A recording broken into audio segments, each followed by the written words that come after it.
So first and foremost, let me just say that I am not politically savvy. In meaning, I'm not currently like in politics. I'm not trying to be a politician or anything like that. But I do think that it's interesting that I'm in a unique position where I have to defend stuff that I even got questions about because people are just like way out of pocket. So one of the things we know is that we have, our First Amendment rights and our Second Amendment rights, and so context is everything. And if you ever listen to this channel again, you'll hear that a lot because it is ultimately it is a truism, right? So context means everything. And so when people think about the Constitution, they think about their right to free speech. They take it out of context because what the founding fathers, if you will, meant by that is that you have the right to say anything about the government, right? That's the context. So the context is talking about the government. Anything that you want to say about the government, any criticism you have the right to say that. And so in its proper context, that's what it means. What we've done is we've stretched that to mean that you can say whatever you want to say, which in fact is not true. Try, lying on someone or inciting violence or some kind of emergency, right? So you incite those things and you have lost your right to say so-called whatever you want. That being said, as those two, however misconstrued that second piece is, the first thing is correct. So you can say whatever you want about the government without retribution by the government itself, right? So it won't squash you.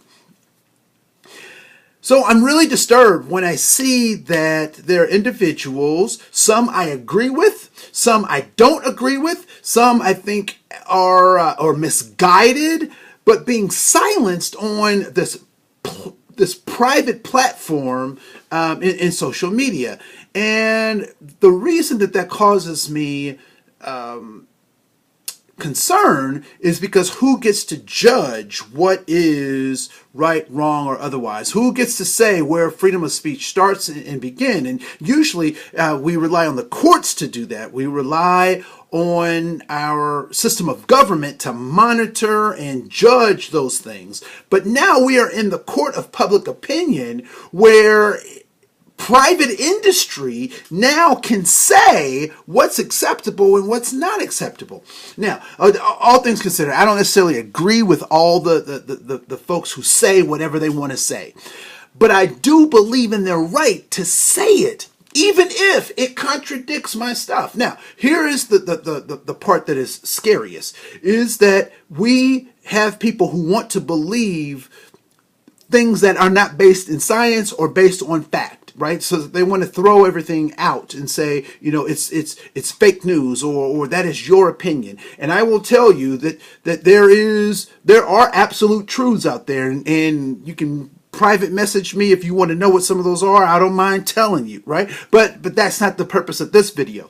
The purpose of this video is to explore or have people think critically about the silencing of dissenting voices, right? So the power of dissenting voices is that it makes us critical thinkers. And if we don't have those dissenting voices, even those that we think might be hateful voices, if we don't have those in our biosphere, we won't be able to critically think in ways that could actually propel us to the next level. Now, and it's funny because even in conservative circles this happens, and in so-called liberal circles it happens. I find it interesting in both of those circles, what people complain about the other folks is what they do to the other side.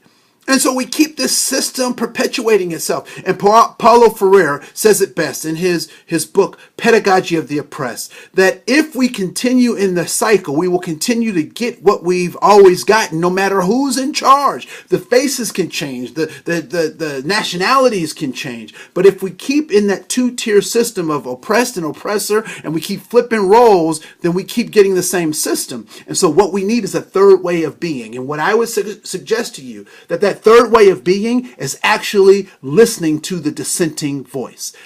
having it challenge what you think, what you say, how you interact with the world, because you might actually find that somewhere between that opposite and your point of view is the truth. This is Andre Koen, and hit me up. We're here in this space. We want to communicate with you. We're trying to start a network of critical thinkers, both on the left and the right. And so as we engage in conversations, talk to us. I'm Andre Koen, and I'm out of here.